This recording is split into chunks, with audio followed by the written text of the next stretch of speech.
오늘 우리가 함께 묵상하실 말씀은 창세기 31장입니다. 그 중에서 1절에서 3절, 11절에서 13절까지의 말씀을 받들어 읽겠습니다.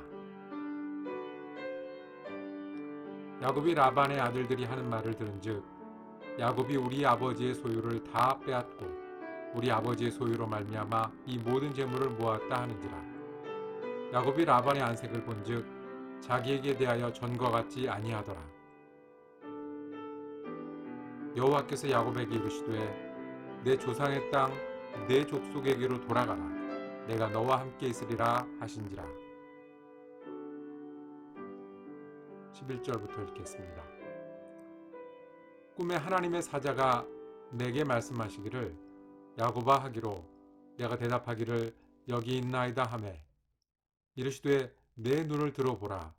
양떼를 탄 순양은 다 얼룩무늬 있는 것, 점 있는 것과 아롱진 것이니라. 라반이 내게 행한 모든 것을 내가 보았노라.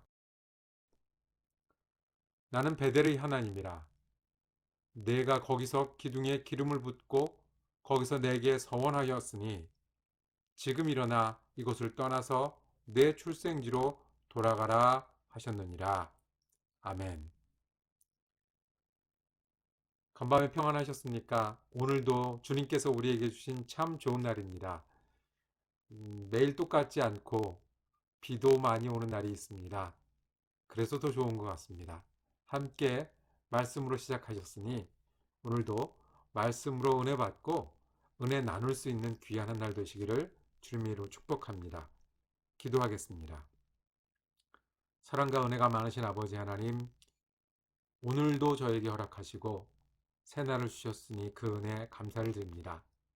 날마다 다른 날을 맞이하고 다른 시간을 겪으며 다른 시간을 만나는 가운데 변함없이 우리를 사랑하시고 변함없이 우리의 곁에 계신 하나님을 바라보게 하셨으니 주님 오늘도 주님 안에서 내 마음을 지키고 주님 주신 평안을 경험하고 그리고 주님의 은혜를 나누는 한 날 되게 하여 주시옵소서.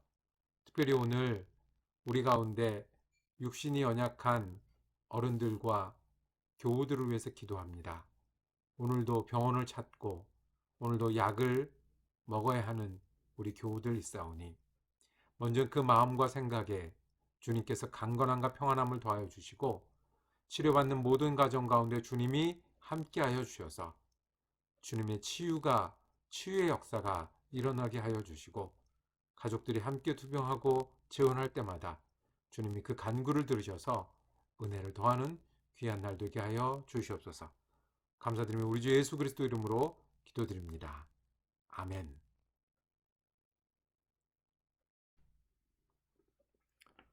오늘 창세기 30장 말씀을 묵상하면서 나는 베델의 하나님이다 라는 제목으로 함께 시작하겠습니다. 30장 전체에 걸쳐서 야곱은 외삼촌의 집에서 살다가 다시 고향으로 출발하게 됩니다.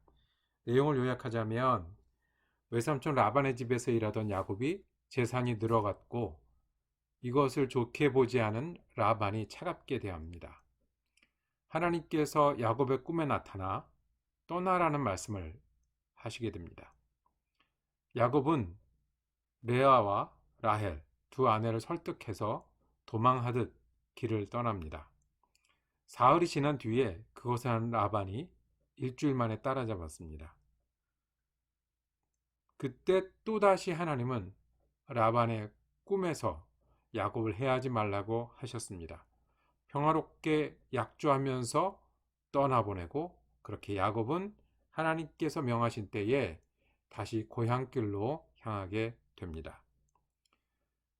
이 모든 일은 베델의 하나님이라는 여호와께서 야곱과 함께 하셔서 일어났던 일입니다. 하나님이 어떤 분이신지 야곱을 통해서 우리에게 말씀하십니다. 하나님은 베델의 하나님이셨습니다. 베델이 어떤 곳인지 기억하시죠? 야곱이 자기 집을 떠나 이제 나그네 길을 알지 못하던 길을 갈 때에 그곳에서 하나님이 야곱의 꿈에 나타나셨고 야곱은 하나님이 거기 계신 것을 발견하고 약속을 하게 됩니다. 내가 평생 하나님으로 섬기겠습니다. 하나님은 저와 함께 해 주십시오. 그 장소가 베델이었고요. 그 베델의 하나님입니다. 베델의 하나님은 어떤 하나님입니까? 야곱의 베델의 하나님은 우리에게도 베델의 하나님이 되십니다. 그래서 오늘 또 이 귀한 말씀을 읽게 하셨습니다. 첫 번째는요, 베델의 하나님은 야곱을 보고 계신 하나님입니다. 야곱을 기억하고 계신 하나님입니다. 위기의 순간에 야곱이 하나님의 음성을 듣습니다. 열심히 일했지만 전과 같지 아니한 외삼촌을 보면서 7절에 이렇게 얘기합니다. 아내들 앞에서 이렇게 얘기합니다. 그 친정 아버지를 비난하는 거예요. 어떻게 하냐면 내가 그렇게 열심히 일했지만 당신들의 아버지는 나의 외삼촌은 10번이나 그 보상을 변경했습니다. 줄 거를 안 줬다는 얘기입니다. 38절에 레아를 위해서 7년을 일했고 라헬을 위해서 7년을 일했고 그 뒤로 6년을 더 일했다라고 얘기를 합니다. 정말 양떼를 잘 보살폈다. 나 때문에 잘못된 양이 없을 정도였다. 거기서 내가 사적으로 취한 양 한 마리도 없었었다. 혹시 사고가 났으면 그래서 양이 잘못되면 내 양으로 메꾸었다. 40절에 이렇게 고백합니다. 내가 이와 같이 낮에는 더위와 밤에는 추위를 무릅쓰고 눈 붙일 겨를도 없이 지냈나이다. 이게 외삼촌 앞에서 야곱이 당당하게 했던 말입니다.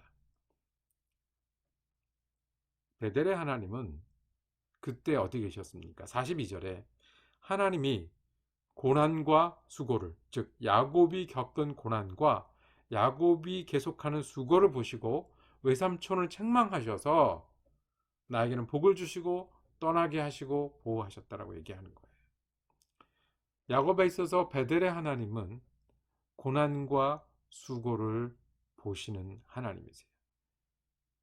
보시고 기억하시고 그 야곱과 함께 하시는 거예요. 그러니까 고난이 헛되지 않는다는 얘기죠. 그러니까 오늘도 수고하는데 의미가 있다는 거예요. 하나님은 우리가 고난 당할 때 보고 계시고요.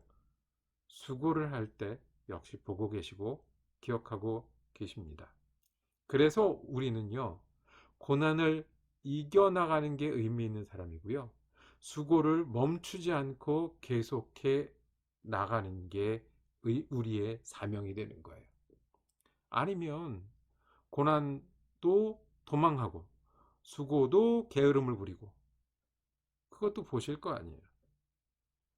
야곱의 고난과 수고를 보셨던 하나님은 베델의 하나님이셨고 그 베델의 하나님은 오늘 우리의 수고도 고난도 보실 것입니다. 두 번째, 보실 뿐만 아니라 하나님은 인도하시는 하나님이십니다.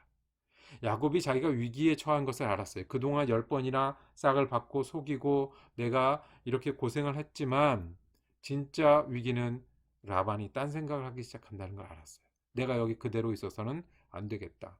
그럴 때 어떻게 하겠습니까? 꾀를 내야 되겠죠. 방법을 찾아야 되겠죠. 싸울 것인가, 말 것인가, 도망할 것인가. 이게 보통 사람이에요. 그런데 베델의 하나님은 야곱이 보통 사람으로는 지내도록 두시지 않으셨어요. 들어오셨어요. 개입하셨어요. 참견하시고 움직이셨어요. 이거를 우리가 잘 쓰는 말로 뭐라고 하냐면 인도하신다는 거예요. 꿈에 나타나셨거든요. 그리고 야곱은 그 꿈을 꾸고 나서 아, 이게 하나님 뜻이다 라고 바로 알아들었어요. 3절에 여호와께서 야곱에게 이르시되 내 조상의 땅 내 족속으로 돌아가라. 내가 너와 함께 있으리라. 지금 돌아갈 때다 라고 말씀하셨어요. 꿈에서 11절 13절엔 그동안 받은 축복도 누구 거? 하나님이 주신 축복이다. 내가 농사를 잘 지어서 양을 많이 만든 것도 하나님이다. 아멘하고 나는 베델의 하나님이라 거기서 너랑 나랑 약속했지 않냐. 그러니까 지금 일어나서 돌아가라라고 말씀을 하십니다. 위기에 처했을 때 어떻게 해야 될지 모를 때 꿈을 통해서 인도하셨어요. 한 가지 재밌는 상상을 해봅니다. 꿈이 먼저였을까요? 아니면 어려움을 겪은 게 먼저였을까요? 어려움을 겪어서 막 어려움을 먼저 겪고 막 고민할 때 그 꿈으로 답을 주신 걸까요? 아니면 그 꿈을 꾸어놓고 이게 뭐지? 또는 그 꿈을 꾸어놓고 돌아가야 되는구나라고 알았을 때 어려운 상황을 맞게 됐어요. 아, 그 꿈이 이 꿈이구나. 무엇이었을까요? 무엇이 먼저이든 간에 야곱에겐 분명한 해석이 있었어요. 아, 이것은 하나님이 나를 돌아가려고 부르셨던 장면이었구나. 떠나라고 하신 분이 하나님이셨어요. 그리고 새롭게 출발하게 하셨어요. 그 음성을 믿고 따랐어요. 굉장한 위기였는데, 여태까지 했던 게 모두가 허사가 되는 굉장한 위기였는데 하나님이 들어오셔서 인도하셔서 어떻게 된 거예요? 굉장한 기회로 된 거예요. 아니었으면, 오히려 잘 지냈으면 야곱이 계속 여기서 살았을지 모릅니다. 어쩌면 라반이 내가 아들처럼 너한테 한몫을 띄워줄게라고 했으면 야곱은 베들레 하나님을 기억하지도 못했거나 아니면 불순종했거나 그냥 주저앉았을지 몰라요. 그런데 하나님은 위기의 순간에 어려움을 닥쳤을 때라도 인도하여 주셔서 오히려 더 큰 일로 따라가게 하셨어요. 인도하신 하나님. 마지막으로 베델의 하나님은 보호하셨어요. 라반이 그 소식을 듣고 쫓아갔어요. 왜 쫓아갔을까요? 응징하려고요. 끌고 가면 끌려가야 되는 거예요. 라반이 여기서 다시 끌고 가면 끌려가야 돼. 공격해서 빼앗으면 빼앗겨야 되는 거예요. 어려움을 다하고 순종하는 가운데도 위기를 맞은 거예요. 내가 그 꿈꾸고 순종하는데도 위기를 맞은 거예요. 야곱이 어떻게 할 수 있는 일이 아니에요. 야곱의 꿈에 하나님이 또 나타나시면 도망만 계속하겠는데 이번에는 하나님이 라반의 꿈에 나타나셔서 라반도 깨자마자 아, 이게 하나님이 나한테 말하는구나 알 정도였어요. 자, 야곱이 어떻게 할 수 없을 때 하나님께서는 야곱을 직접 보호하셨어요.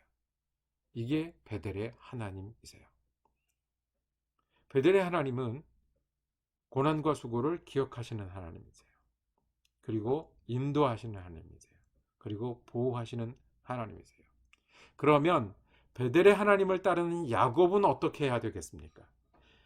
우리와 동행하시고 인도하시고 보호하시는 그 하나님과 함께 사는 우리는, 그 하나님 믿고 사는 우리는 어떻게 해야 되겠습니까? 야곱이 했던 것처럼